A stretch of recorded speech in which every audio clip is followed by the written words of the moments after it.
제가 시작하기 전에 질문을 몇 가지 드리고 시작하도록 하겠습니다. 답은 안 하셔도 됩니다. 굉장히 민망할 수 있기 때문에 답은 안 하시고 속으로 대답하시면 됩니다.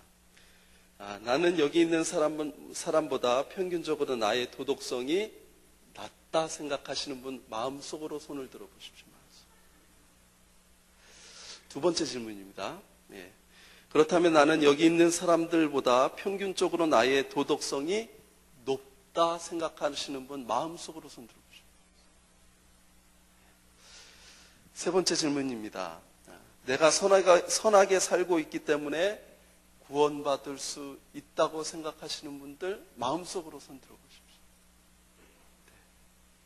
들어보십시오. 여러분이 이렇게 마음속으로 이렇게 손을 드셨는데 제 눈에는 그게 보이는 듯 합니다. 왜냐하면 이것이 벌써 통계적으로 나와 있기 때문에 그렇습니다. 많은 사람들이 특별히 이렇게 생각하는 것들이 통계적으로 수치화되어 있기 때문에 굳이 여러분들에게 그 답을 듣지 않아도 똑같다는 거죠. 세상의 종교는 상당수가 이러한 도덕성 내지는 선하게 사는 삶이 우리에게 구원을 줄 수 있다고 말하고 있습니다. 그러나 우리의 도덕성과 선하게 사는 삶은 우리 스스로 결정하거나 우리 스스로 정해놓은 가치는 매우 부정확하고 연약한 것이어서 스스로 판단하고 만족하기에는 여러 가지 불편한 것들이 있습니다. 롤랑베그의 책 도덕적 인간은 왜 나쁜 사회를 만드는가? 제목이 좀 이상하죠? 못 들으셨어요? 다시 한번 하겠습니다. 도덕적 인간은 왜 나쁜 사회를 만드는가? 입니다. 그렇죠? 굉장히 철학적인 질문입니다. 그런데 이 철학적인 질문에 심리학자들이 여러 통계를 통해서 책으로 출판을 했어요. 거기에는 철학이 묻고 심리학이 답하는 인간 본성에 대한 진실이라는 기술면에서 높이 평가되고 있는 책입니다. 이 책에서는 우리는 인간의 죄의 본성을 여러 가지 측면에서 찾아볼 수 있는데 여러 가지 단체 작업을 할 때 자기의 공헌들을 과대평가한다는 것입니다. 실험을 통해서 자기 죄의 성과가 높게 나타날수록 그 공을 자신에게 돌리는 성향이 있고 반대로 자기의 죄의 성과가 낮을 때에는 그 이유가 내가 아니라 내 옆에 있는 동료 때문에 성과가 낮다는 겁니다. 또 평균적으로 머무르는 성과에 있으면 내 동료는 잘 못했는데 내가 이마만큼 해서 이 평균은 유지할 수 있었다. 이렇게 생각하는 것이 우리의 인간의 본성입니다. 또한 자신의 도덕성을 과대평가하는 성향은 소위 BAE, Better than Average Effect로 설명할 수 있습니다. 그것은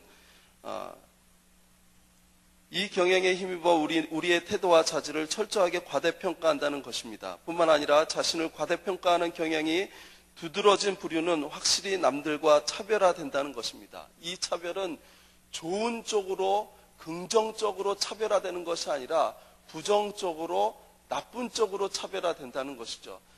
나를 과대평가함으로 인해서 내가 더 낮은 자리에 있는 것이 아니라 나는 이 정도 하는데 저 사람은 왜 저 정도밖에 못하지? 이렇게 부정적인 측면으로 나타난다는 거죠. 심지어는 이 과대평가하는 성향이 내가 가지고 있는 반려동물에서도 나타나요. 내가 가지고 있는 강아지가 저기 밖에서 왈왈대고 짖고 있는 그 책 표현 그대로 하겠습니다. 똥개보다 더 낫다고 평가한다는 거죠. 나에 대해서 과대평가한다는 성향이 우리들 모두에게 있다는 것입니다. 또한 여러 가지 실험에서 밝힌 사항이지만 자신은 모든 면에서 중간 이상은 된다고 생각하는 것, 이것은 자기가 더 나은 대우를 받을 자격이 있다거나 혹은 남들보다 도덕적이라고 생각할 수 있다는 뜻이 됩니다. 이것은 인간의 죄의 경향성입니다. 이것은 인간이 죄성에 근거한 것들입니다. 내가 남보다 더 낮게 여기라고 우리 주님께서 말씀하시지만 내 앞에 무엇인가 펼쳐지고 무엇인가 이루어지는 것을 보면 내 주변의 사람들이 함께 이 일을 감당해서 되었지, 나는 연약하지만 내 옆에 있는 사람이 이 일을 감당해 주니까 되었지, 이렇게 생각하지 않는다는 거죠. 내가 이 정도 되니까 이 일을 감당할 수 있었지, 내가 여기까지 이 정도 능력이 있으니까 이 일을 할 수 있었지, 이렇게 평가한다는 거예요. 도덕적인 면에서도 그렇습니다. 내가 하나님께서 나에게 긍휼로 구원함을 얻게 하여 주셨는데 내가 다른 사람을 볼 때 작은 실수도 용납하지 못한다는 것, 그런 나쁜 쪽으로 우리가 치우쳐서 행동할 때가 있다는 것입니다. 그래서 우리의 신앙생활을 하다 보면 교회의 여러 가지 문제에 대해서 이런 성향을 드러내기 쉽다는 것을 우리는 간과해서는 안 됩니다. 이러한 면은 우리의 비공개적인 면에서 특별히 마스크 효과라고 해서 나를 숨길 수 있는 비공개적인 측면에서는 나의 그 가지고 있는 성격과 인품보다는 더 과격한 성향을 드러나게 됩니다.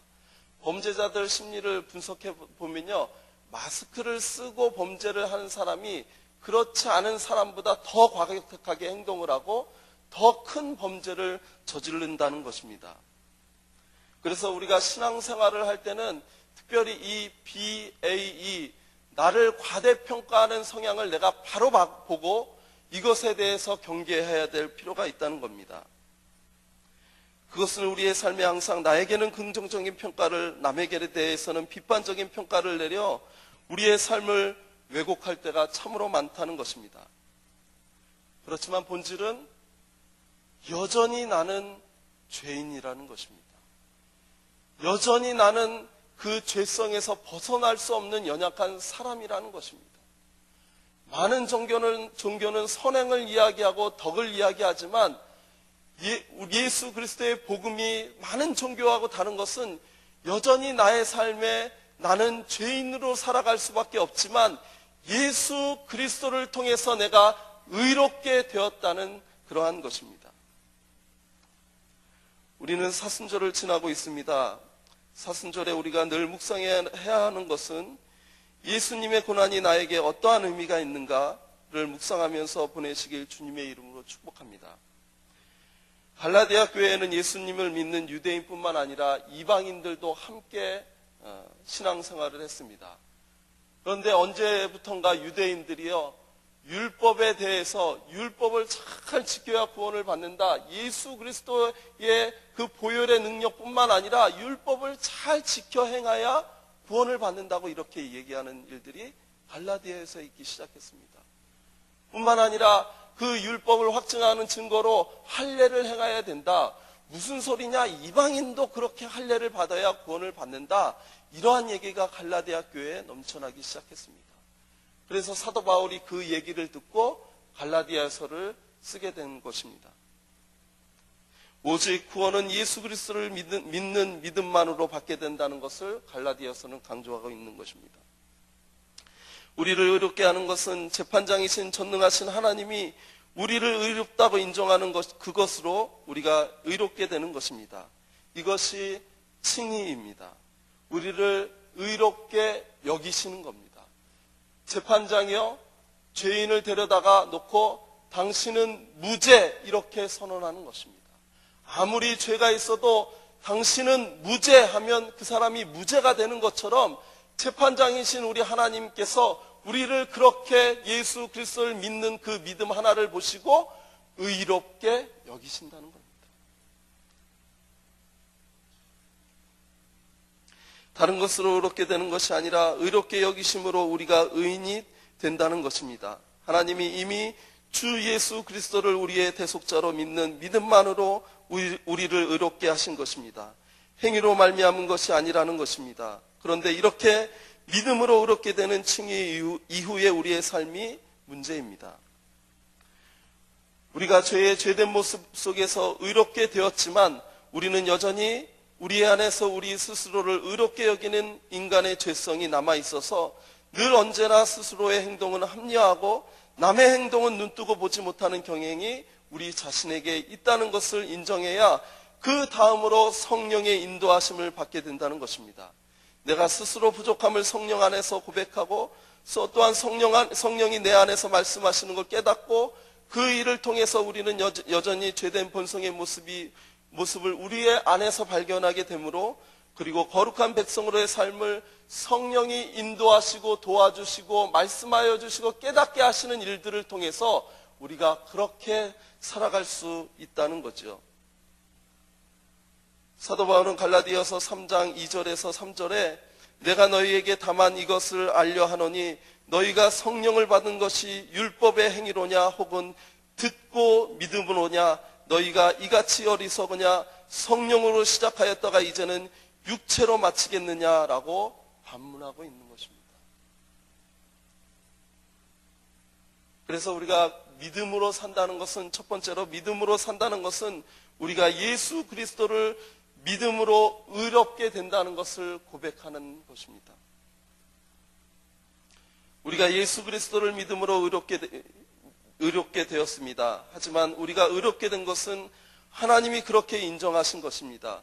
여전히 우리의 생각과 육체의 일들은 죄를 향해서 있다는 것입니다. 이것이 감리교에서 얘기하는, 우리 성결교에서 얘기하는 인간의 죄에 대한 경향성입니다.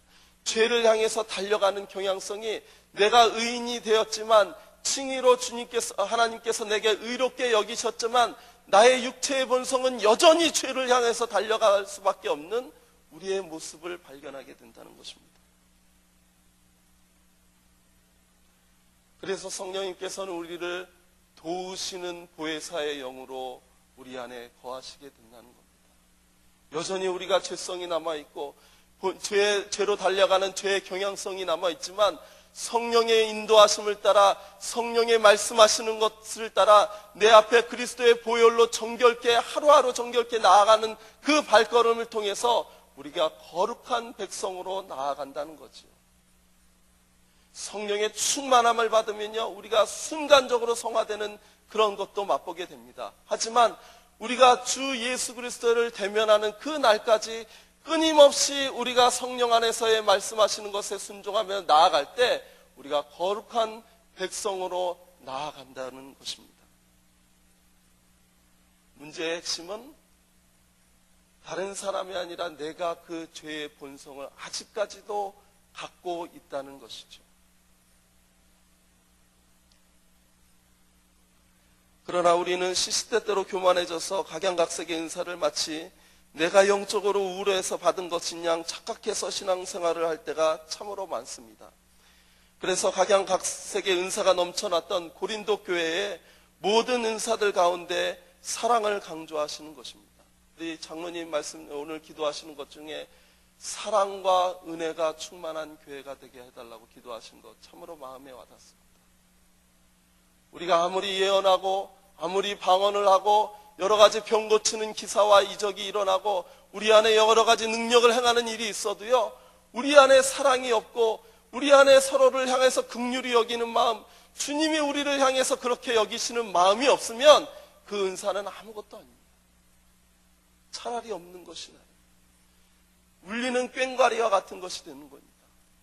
문제는 우리 안에 그 사랑의 마음을 갖고 있느냐가 문제입니다.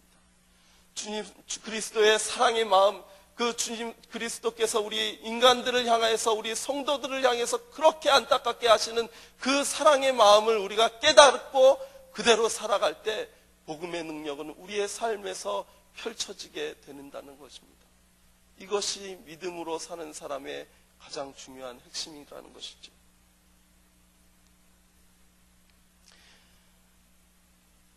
내가 말씀을 이 정도 배웠고 신앙생활에 연륜도 있고 교회에서 위치도 이 정도 된다고 생각하니 이제는 모든 사람을 긍휼의 마음으로 보시는 하나님의 마음을 잊고 산다는 것이 우리의 슬픈 현실입니다. 나 자신을 긍휼히 여기시는 하나님을 잊은 채 그렇게 살아간다는 것입니다.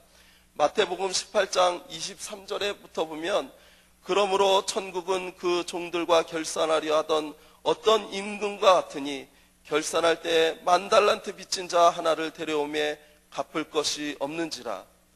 주인이 명하여 그 몸과 아내와 자식들과 모든 소유를 다 팔아 갚게 하라 하니 그 종이 엎드려 절하여 이르되 내게 참으소서 다 갚으리이다 하거늘 그 종의 주인이 불쌍히 여겨 놓아보내며 그 빚을 탕감하여 주었더니 그 종이 나가서 자기에게 100데나리온 빚진 동료 한 사람을 만나 붙들고 목을 잡고 이르되 빚을 갚으라 하며 그 동료가 엎드려 간구하여 이르되 나에게 참아주소서 갚으리이다 하되 허락하지 아니하고 이에 가서 그가 빚을 갚도록 옥에 가두거늘. 그다음에 후반절에 너희가 각각 마음으로부터 형제를 용서하지 아니하면 나의 하늘 아버지께서도 너희에게 이와 같이 하시리라. 하나님의 말씀입니다. 하나님의 말씀입니다. 너희가 각 마음으로부터 형제를 용서하지 아니하면 나의 하늘 아버지께서도 너희에게 이와 같이 하시리라. 얼마나 두렵고 떨리는 마음입니까? 주님의 음성이 내게 이렇게 들려지면 내가 다른 사람들에게 손가락질하면서 음성을 높여가면서 혈기를 부려가면서 그렇게 할 수 있을까요?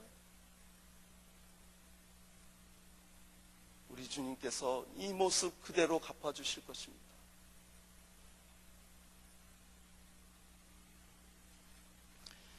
믿음 안에서 믿음으로 산다는 것은 우리 안에서 우리를 용서하신 주님의 그 사랑을 받은 사람으로서 우리의 주변의 모든 상황에서 우리에게 잘못한 사람을 용서하는 삶을 살도록 하는 것뿐만 아니라 우리가 긍휼히 여기시는 하나님과 같이 우리도 우리의 삶에서 긍휼히 여기며 살아가길 원하는 삶입니다. 그렇지 않으면 나의 하나님 아버지께서도 너희에게 이와 같이 하시리라고 말씀하신 것을 하나님의 음성으로 듣는 저와 여러분 되시길 주님의 이름으로 축복합니다. 믿음으로 산다는 두 번째 의미는 축복의 하나님이 함께 하신다는 삶의 대원칙이 있다는 것입니다.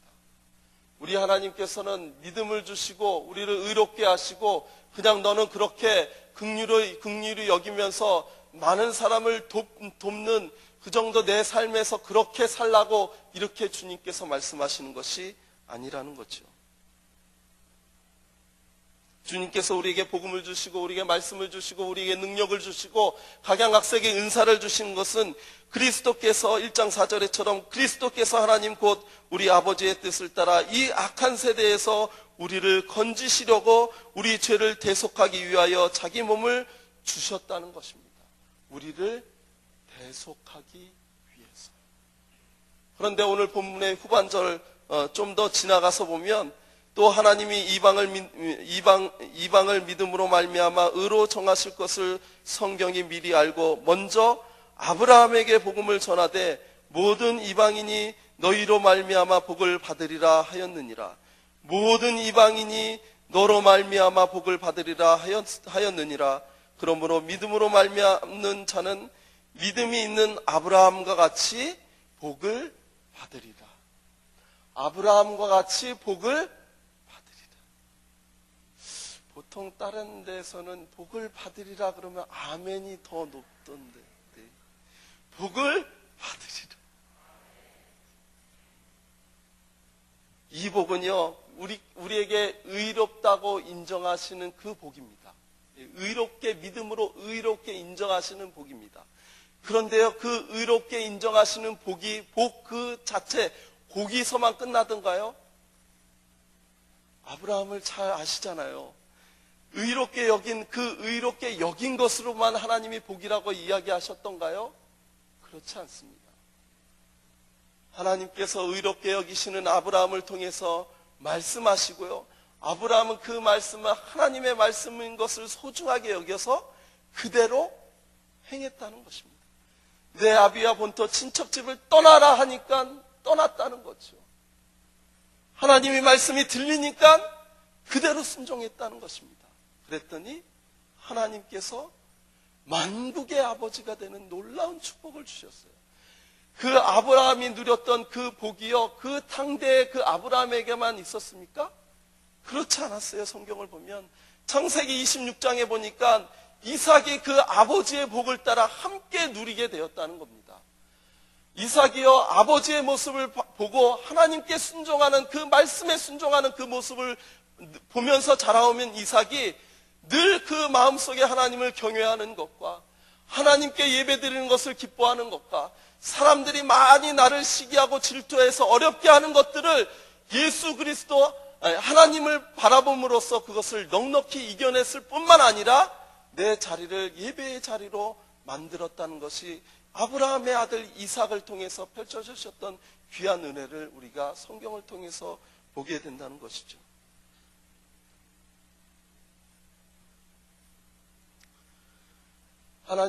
하나님을 믿으니 우리를 의롭게 여기실 뿐만 아니라 우리의 삶에서도 복음의 능력을 잃지 않기 위해서 여러 가지 물질로, 여러 가지 명예적인 것으로, 여러 가지 것들로 우리에게 축복하시는 주님임을 우리가 깨달아야 합니다. 성락교회는 희년의 해를 맞이하고 있습니다. 7 곱하기 7, 49년에다가 그 다음에 50년 되는 해, 그의 희년의 해를 선포하죠. 요벨이라는 나팔을 그 희년의 해에는요, 빵 붑니다. 그래서 이날은 희년의 날이다 이렇게 선포하는 것입니다. 성경에 요벨이라는 악기가 나오죠. 저와 여러분이 이 희년을 선포하는 귀한 주인공이 되시길 주님의 이름으로 축복합니다. 하나님이 반드시 여러분을 축복하실 것입니다. 주님의 말씀을 의지하고 나아가시면 하나님이 이 땅을 향해서 요벨의 그 외침처럼 우리를 이 땅의 희년의 복으로 삼아주실 것이라는 것입니다. 여러분들 좀 전에 복으로 살아가시길 바랍니다. 축복을 크게 아멘 하셨죠? 네. 그렇게 사셔야 합니다. 네. 희년의 축복은 두 가지 큰 의미가 있습니다. 두 부류의 사람들에게 큰 의미가 있어요. 첫 번째는 가난한 자들에게입니다. 이사야서 61장 1절에 보면 주 여호와의 영이 내게 내리셨으니 이는 여호와께서 내게 기름을 부으사 가난한 자에게 아름다운 소식을 전하게 하려 하심이라.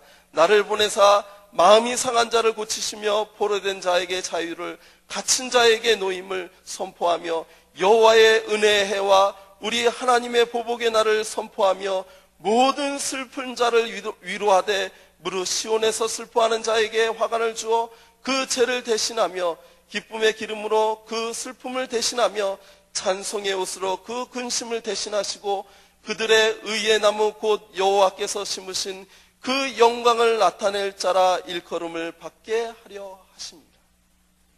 슬픈 자에게 뭐라고요? 슬퍼하는 자에게 위로를 주시는 하나님입니다. 희년의 복은요, 포로된 자에게 자유를 주시는 하나님의 놀라운 은혜의 해입니다. 여러 가지 삶의 어려운 것으로 인해서 내가 모든 것을 잃게 되었다면요, 그 희년을 통해서 다시 돌려받는 그 은혜가 희년의 해입니다. 두 번째 부류입니다. 두 번째는 부유한 자에게 향하신 희년의 복입니다. 부유한 자에게 희년의 복의 의미는 무엇이냐면 내게 하나님이 주신 놀랍고 놀라운 것을 가난한 자들을 위해서, 눌린 자들을 위해서, 고통당하는 자들을 위해서 내어놓아야 하는 것이 희년의 복입니다. 어떻게 이게 복이 될 수 있어요? 내 것을 내어놓아야 되는데 어떻게 이게 복이 될 수 있냐고요. 내가 갖고 있는 것을 내어놓아야 되는데 자꾸 쌓아도 부족한데 왜 자꾸 내어놓으라고 하나님께서는 이야기하시는 것인가요? 이것도 복이 되기 때문입니다. 우리가 전능하신 하나님을 믿고 있지요. 만물의 주관자이심을 우리가 믿고 있습니다. 모든 재물 하나님의 소유인 것을 우리가 믿고 있습니다. 그런데 정작 그 믿음 안에 산다는 사람들이요, 하나님께서 가난한 자들을 위해서 내어놓으라고 할 때 정작 머뭇거리는 것은 무슨 이유입니까? 내 안에 믿음이 있습니까? 정말로 하나님께서 우리를 의로 여기시는 그 믿음이 내 안에 있냐는 것이라는 거죠. 요셉이 창고를 열었습니다. 흉년에 열었을까요? 풍년에 열었을까요? 초등학교도 아는 성경의 말씀을 목사가 이야기하는 뜻이 무엇일까요? 흉년에 열었다는 것입니다. 하나님께서 왜 요셉을 이방의 총리 대신으로 세웠을까요? 바로 흉년의 때에 여러 가지 어려웠던 사람들, 불쌍한 사람들, 낙심한 사람들에게 이것을 통해서 하나님의 귀한 구원의 은혜를 선포하신 그 의미라는 것이죠. 우리가 요셉과 같이 살길 원합니다. 이러면 아멘하지만 우리의 창고를 열어서 가난한 자들에게 그 요셉의 삶을 살길 원합니다. 이러면 아멘하기 힘든 것이 우리의 삶입니다. 저만 그런가요? 저만 그런가요? 성령님께서 우리를 도와주십니다. 성령님께서 우리에게 말씀해 주실 것입니다. 내 삶에 그렇게 하나님께서 은혜를 주실 것입니다. 에스더가요, 후궁으로 들어갔죠. 그런데 그 여호와를 믿는 사람들을 벌하는 그것에 대해서 이렇게 저렇게 말을 못했습니다. 그래서 모르드게가 에스더에게 그렇게 편지를 하죠. 네가 지금 황후가 된 것은 이때를 위함이 아닌지 어떻게 아느냐, 이렇게 이야기합니다. 여러분들에게 하나님께서 불을 쌓아주게 하신 것은 바로 이때 희년의 복을 우리에게 선포하시기 위해서 하신 것임을 어찌 알겠습니까? 귀 있는 자들은 성령님께서 하시는 귀한 음성이 들려지길 주님의 이름으로 축복합니다. 수학으로는요, 자꾸 빼면 자꾸 없어집니다. 빼기는 없어지는 거잖아요. 빼기는 내가 손해보는 거잖아요. 빼기는 내에 있는 것이 나가는 거잖아요. 그런데 성경적으로 보면 내가 나누어 주면 더 풍족한 은혜로 우리에게 주십니다. 사랑은 참으로, 몰라요? 사랑은 참으로 버리는 거.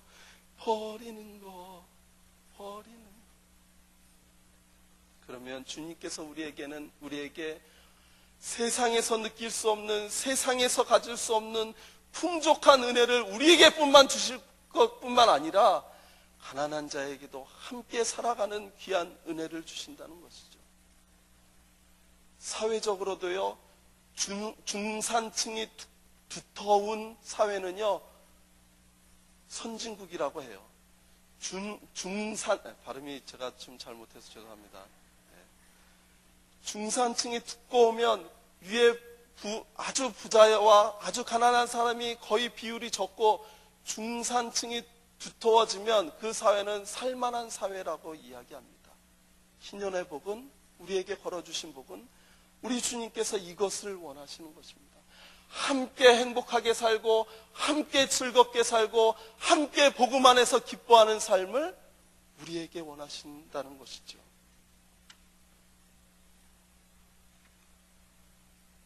요한복음 12장 24절, 내가 진실로 진실로 너희에게 이르노니 한 알의 밀이 땅에 떨어져 죽지 아니하면 한 알 그대로 있고 죽으면 많은 열매를 맺느니라. 자기의 생명을 사랑하는 자는 잃어버릴 것이요 이 세상에서 자기의 생명을 미워하는 자는 영생하도록 보존하리라. 영생하도록 보존하리라. 우리 주님께서 십자가에서 그렇게 돌아가셨습니다. 내 것을 생각하지 아니하시고 우리를 긍휼히 여기시고 우리를 불쌍히 여기셔서 죽을 수밖에 없는 우리들의 모든 죄를 대속하셔서 십자가에 달려가 돌아가신 그 은혜를 우리가 누린다는 거죠. 그 은혜 받은 자들이 그것을 베푸지 않을 이유가 전혀 없다는 것입니다.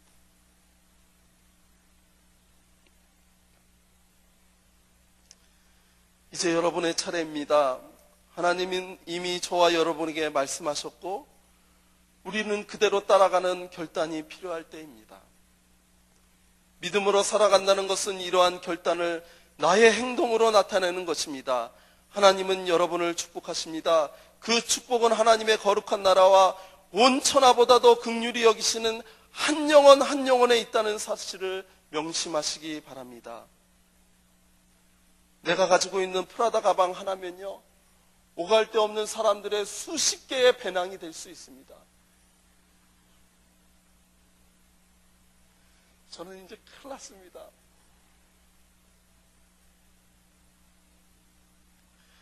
내가 품위 있게 먹고 마시는 한 끼의 양식은요, 많은 굶주린 사람들의 이 굶주림을 해결할 일용한 양식이 된다는 것입니다. 내가 입고 있는 수백만 원의 양복은요, 헐벗은 자들의 그 추위를 이겨낼, 또 그 아픔을 이겨낼 귀한 옷이 된다는 것입니다. 하나님은 여러분의 것을 절대 빼앗아 가시는 분이 아니십니다. 오히려 나의 한 끼 식사를 내어놓아 수많은 사람이 먹도록 12광주리가 남게 하시는 분이시라는 것을 믿음의 눈으로 바라보시길 주님의 이름으로 축복합니다. 어린아이가요, 내 식사 한 끼를 내어놓았더니요, 그 굶주렸던 수천 명의 사람들이 먹고 12광주리가 남았다는 것을 우리의 귀에 그렇게 못이 박히도록 이야기하시는 하나님의 음성이 들려지길 주님의 이름으로 축복합니다.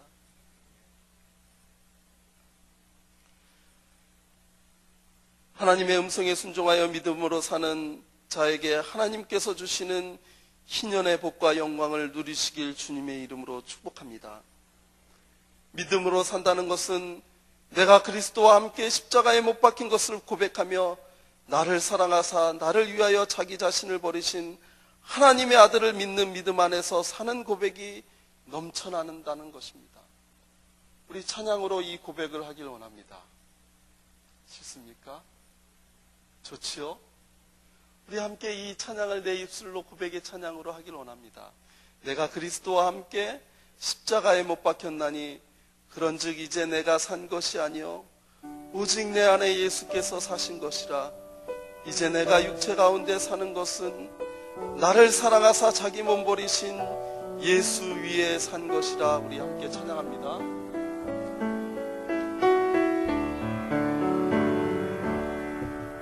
내가 그리스도와 함께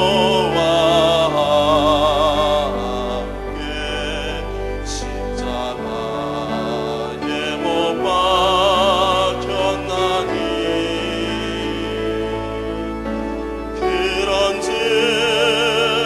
것 아니요 오직 내 안에 예수께서 사신 것이라.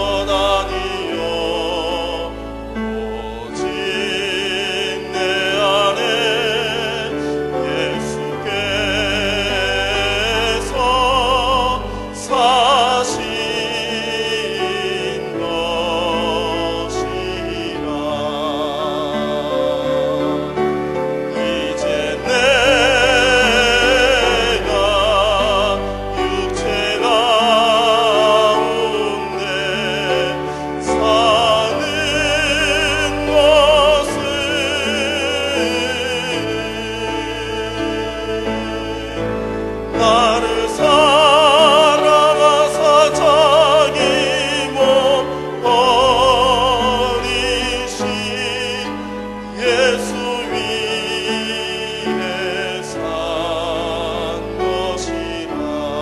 다시 한번 찬양합니다.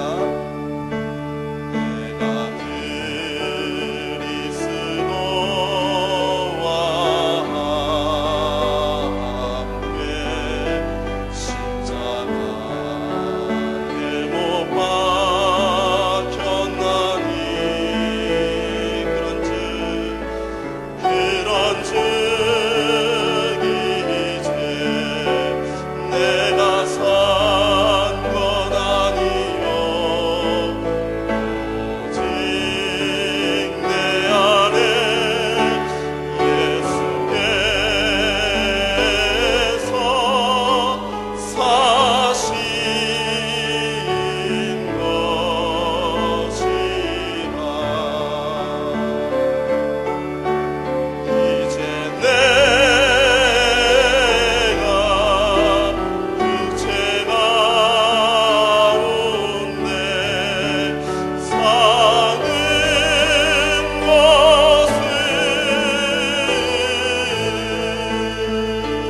것은 나를 사랑하사 자기 몸 버리신 예수 위에 산 것이라. 사랑의 하나님, 우리를 긍휼히 여기시고 우리를 불쌍히 여겨주시어서 죽을 수밖에 없는 우리를 그 예수 그리스도의 십자가의 보혈의 능력으로 살게 하시며 또한 우리를 그렇게 살 뿐만 아니라 하나님의 능력 가운데 성령의 인도하심을 받게 살아갈 수 있도록 인도하신 것 참으로 감사합니다. 오늘 우리가 믿음으로 산다는 것에 대한 결단의 시간이 될 수 있도록 주님 인도하여 주시어서 주님께서 우리에게 주신 이 믿음을 가지고 주님의 마음을 회복하며 주님께서 이 땅을 바라보시는 그 마음을 우리가 깨달아 우리의 가진 것으로 연약한 자들, 불쌍한 자들, 억눌린 자들에게 희년의 귀한 복을 선포할 수 있는 우리 모든 성락의 공동체 될 수 있도록 주님 축복하여 주시옵소서. 예수님의 이름으로 축복하며 기도하여 싸움나이다. 아멘.